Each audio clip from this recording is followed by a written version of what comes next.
In the wild world of presidential politics, Donald Trump is like a cat that always lands on its feet.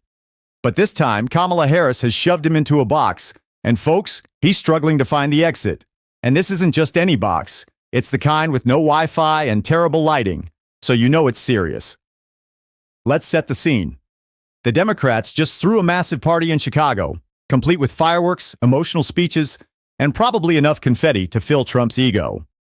Kamala Harris, the first Black and Indian American woman on a major party ticket, was the star of the show. And Trump? Well, he was stuck playing second fiddle, or rather, no fiddle at all. The man who loves being the center of attention is now like a Broadway actor forced into the role of a tree. Sad. Harris delivered a speech that could give a caffeine jolt to a narcoleptic sloth, laying out the stakes of the election in no uncertain terms. This election is not just the most important of our lives, she said. It's one of the most important in the life of our nation. Translation: if you put Trump back in the White House, we might as well just start filming the sequel to Idiocracy right now. Meanwhile, as Harris was dropping truth bombs, Trump was busy live tweeting his anxiety. Is she talking about me? He posted on Truth Social, which we're pretty sure is just his diary at this point. It's as if Trump thinks he's the lead in a soap opera, except everyone else in the cast is tired of his melodrama and just wants to get to the plot. But here's the kicker. Harris has been running laps around Trump this past month. She's taken the spotlight and Trump's usual bag of tricks, lies, exaggerations, and more lies, aren't working like they used to. It's like watching a magician try to pull a rabbit out of a hat, only to discover he accidentally packed a ferret. Trump tried his best to hijack the narrative during the Democratic convention, but it backfired harder than a cheap firework. His attempts to shift the focus back to himself have been met with the kind of response usually reserved for a dud punchline.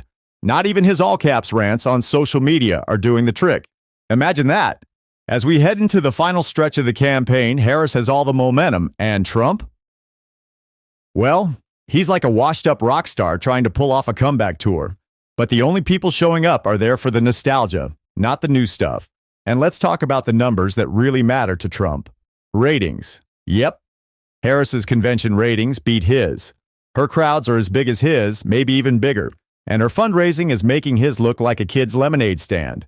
But don't worry, Trump still has a slight edge on some issues, like the economy and immigration, areas where people trust him more than Harris.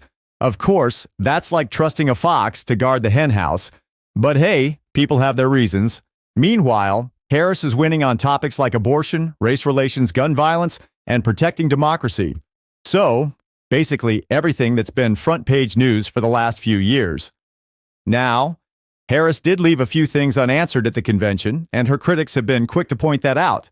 The Wall Street Journal called her the least-known presidential nominee in modern times, which, coming from them, is like getting a one-star Yelp review from a food critic who thinks salt is too spicy.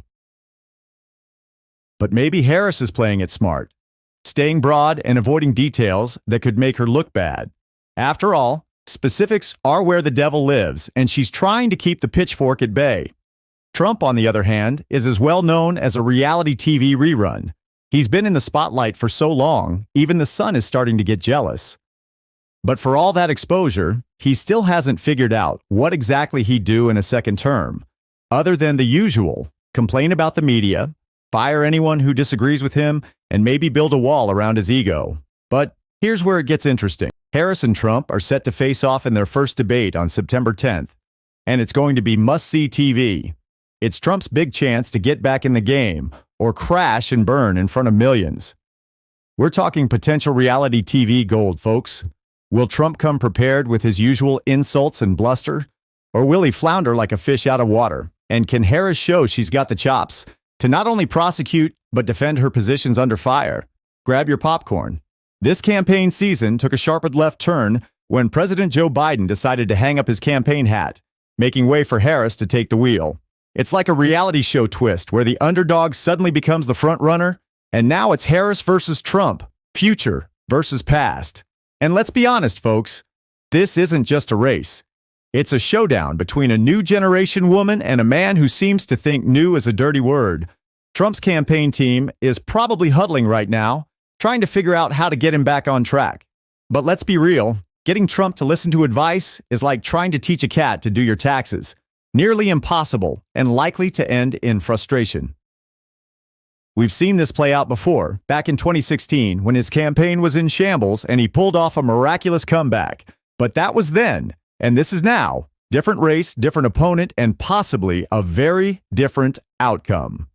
With Biden out, Trump's age and capacity to serve another term aren't getting the scrutiny they might have if the race was still between the two of them. But anyone who's been paying attention can see that the Trump of today isn't the same guy who bulldozed through 2016. Whether it's a real decline or just a struggle to adapt to Harris, his once mighty campaign powers are fading faster than the relevance of The Apprentice. Harris's campaign, on the other hand, is capitalizing on every misstep, every tweet, and every off-script rant from Trump. The Democrats in Chicago made it clear there's no going back to the way things were. So, as we gear up for the final leg of this election, the only thing that's certain is uncertainty. Will Trump find his way out of the box, or will Harris slam the lid shut? One thing's for sure, this is one political drama you don't want to miss.